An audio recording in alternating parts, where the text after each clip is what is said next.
Assalamu alaikum, welcome back to Revert's World and Debate TV with our guest, Sister Zuzana Naqvi, who has been telling us about her experiences prior to her conversion to Islam in the Czech Republic, or Czechoslovakia, which then became the Czech Republic in 1998. 1993, thank you. So here you are, in a country which is predominantly Christian or atheist, or let's say predominantly atheist with a large minority of Christians in, and you've got probably one of the few Muslim bosses at the time, and some workers who are also Muslim, and you're finding out more and more about Islam, and whenever you go and see this family of your boss, it sounds like you didn't even want to leave the house because of the atmosphere in their house. Yeah, it was really nice. It was a very pleasant atmosphere. And, I really enjoyed going there. As you said, I never wanted to go home, but it was very late, but we had to. But yes. I always enjoyed coming back again and just being there and enjoying their company. The company of the people. They were very knowledgeable, very learned, and yes. we really enjoyed the discussions we had. Okay. Now you mentioned earlier on about your husband. Did you marry your husband in the Czech Republic? Yes. Okay. He was one of the bosses of the company, and after we worked together for some time, we decided to get married. And I was not Muslim at that time, and I was quite young. I was 19 years old at that time. So when I told my family, my mom, about marrying him, she was not very happy because she thought I was too young to get married, too young to understand, what the life is about, the dangers probably that I was not experienced. So she tried to discourage me from that marriage. But I was determined to get married, and because my mother saw it, and she was very kind of tolerant and understanding and loving mom, and we had very wonderful relationship. She said, okay, go ahead, but I want to talk to him before. So she talked to him. I don't know about what, but your husband didn't tell you afterwards? Well, I don't know, because I don't know if I asked and he said I'm not supposed to know, or if he told me, but I forgot. I don't know now. Maybe your mother politely told him that he better make sure he takes care of you, or else. Or else. Maybe, yeah. Okay, so your mother eventually accepted. What was your father's viewpoint on you getting married? I don't really remember. I don't know. I don't remember. So he was probably just cool about it. Because not really. I didn't mention that they were divorced. So we used to live with my mom, but we used to visit my father frequently, and we had good relations. Sure. So I was more attached to my mom. So I used to talk to my mom more. But obviously I told my father. I don't know. Oh yeah, I remember. He asked me the question if all his family lives in a big house, because he was worried that in that country the family is a large family, everyone lives under one roof, and there are hundreds of problems. Right. So I said they have their own house, because I didn't know first. He just asked about the house, and I thought, he's worried if he's penniless or what. Yes. But I said they have house, and he said all his worries. But that's the only thing I remember what he said. Sure, but they came to our wedding, and they loved my husband because they came to know what he is like, and they really enjoy his company, and they are very willing to help him with anything he needs. Okay. Because he is willing to help everyone around. They know his personality. So alhamdulillah, it sounds as though your husband, who as you said was one of your bosses as well, also was not only able to articulate the if you like the ideology of Islam, the morals of Islam, but was able to implement them. Exactly. So that after you married, you were able to see it in action, if you like. Exactly. Islam in action. He lived what he preached. He lived Islam. So I was experiencing being a wife of a Muslim, and it was a very, very good experience. I found him to be a loving and caring husband. He used to care so much about me, about everything, and he used to make sure that I'm happy and I have everything I needed. So that was really, really like pleasant experience for me. Alhamdulillah. We have to make sure your husband doesn't watch this show. Because yeah, but no, that's it's very nice always to hear this, because obviously sometimes we don't always live up to the ideal. So yes, when there are some of us who do, it needs to be said. So you mentioned that you weren't a Muslim at this point. I wasn't. So now you've experienced, you understand Islam because of all these many debates you've had, and now you're living married to a Muslim man. Was this what caused you to then start looking into Islam? I mean, did your husband basically have a stick over your head and start asking you to become a Muslim? No, he didn't want to force me. We were discussing, we had discussions, sometimes arguments when, we didn't understand about, things, and he was talking about, about the Prophet, and I would ask questions, and there would be some argument, and so we used to talk, and I used to learn about Islam more and more. I used to be interested when he used to talk about the Prophet sallallahu alaihi wasallam. I got the understanding of him being, a very, very good human being, the best human being with the best of morals, and he used to help everyone. He was kind and generous. He was some idea I didn't know that existed, because I think we all are looking for someone to look up to, Yes. for some idea for a perfect human being. But Definitely. I didn't believe there was anyone like that.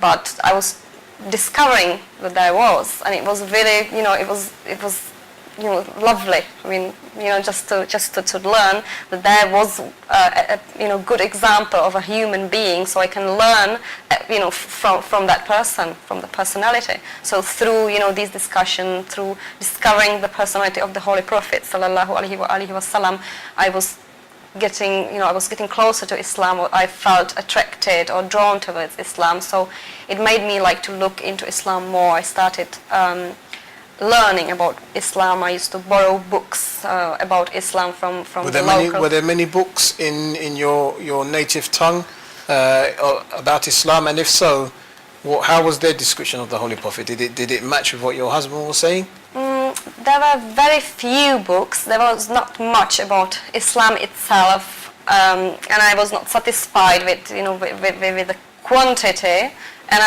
I was confused about the quality. As you ask about, if it matched what my husband used to tell me about the Prophet, I saw the difference there.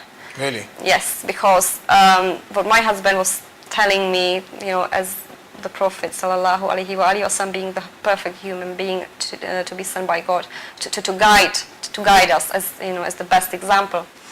Then what I was reading, there was, for example, mentioning about the first revelation, and as it was described that the Holy Prophet didn't know what was happening, and he had to kind of ask people what it was, and they had to tell him that he was a prophet. And I was saying, if he is supposed to guide the people, how it is possible? It needs guidance to understand that what he is, in fact. So I didn't, it was confusing to me, and I couldn't accept this. Yes. I couldn't accept this.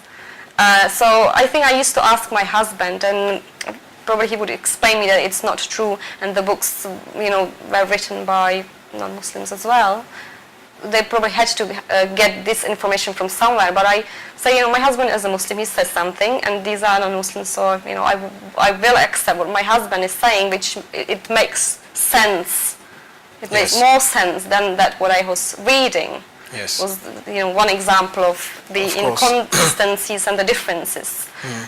Unfortunately, it's not just non-Muslims. Even Muslims have been writing things about our Holy Prophet which are inconceivable. Like the example you mentioned is, with regards to this first revelation, that we even have traditions in some of our books, and I say our books, I'm talking about Muslims as a whole, not from the school of Ahlul Bayt, that say that the Holy Prophet wanted to throw himself off the mountain. Oh yes, commit suicide. It was, yeah, it was, I remember I went to a mosque and they were talking about the life of the Holy Prophet, and they mentioned this, and I was saying, oh my God.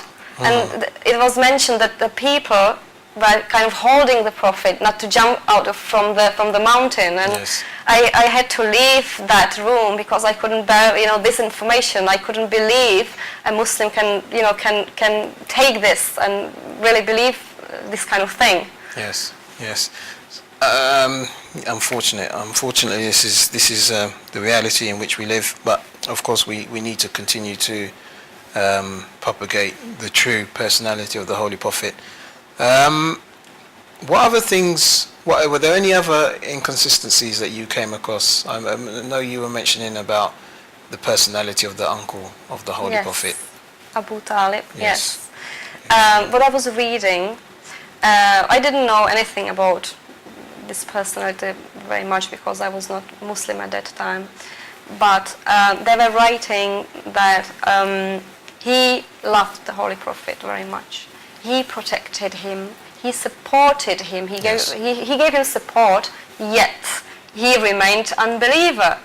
And I was saying, it is not possible. If you support someone, then you believe what he believes. It's not possible that to support someone, to give everything, protection, and remain unbeliever, and especially when knowing the personality of the Holy Prophet, I probably had come to know what he was like. Yes. So I couldn't accept this. And again, this must have been some of the books you were reading in the Czech language. Yes. So how did you go about it? I mean, what was your methodology of research? You were reading these things, going back to your husband. Your husband would tell you that this stuff has probably been written by non-Muslims, etc., etc. I mean, was this it, and you were just accepting it from your husband? What I'm asking is, did you have anybody else you could go to as a reference to maybe bounce ideas off about what you had been reading? We used to visit our boss because he was a knowledgeable man. He was he is very devout, practicing Muslim, and learned. He knew about his religion. So whenever I used to ask my husband something and he didn't know the answer, I used to write my questions down, and then we used to visit our boss. We used to set up an evening where we would eat a dinner, and then we would discuss the questions I used to ask, and I used to get the answers from for these questions. Okay. And many other things we used to study, sure. like broadly from the broad perspective, not just that's it. Why he used to tell us why is it like this, like the philosophical aspects and everything. So okay. I could get the whole idea. Right. And at what point did you actually decide that you were now ready to take your Shahada? Yeah, it was sometime after, I think 1.5 years after being married. Then I decided that yes, this is the truth. I had to discover, because by that time I liked Islam for some time, but I couldn't make the connection with God, because I was taught that there was no God, na'udhu. So I had to make the connection. I had to find the way towards God, to really say that there is no God but Allah. So I thought you were going to say there was no God, full stop for a second there. Sorry, it's just because you paused, I was a bit worried. I'm joking.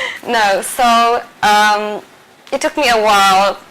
I read a book actually, and it was written by, it was written by a woman, and she was not a Muslim, but she talked about the all religions and how it developed, I think. And I don't know, from there I kind of started understanding the idea of God, and then really I understood by then that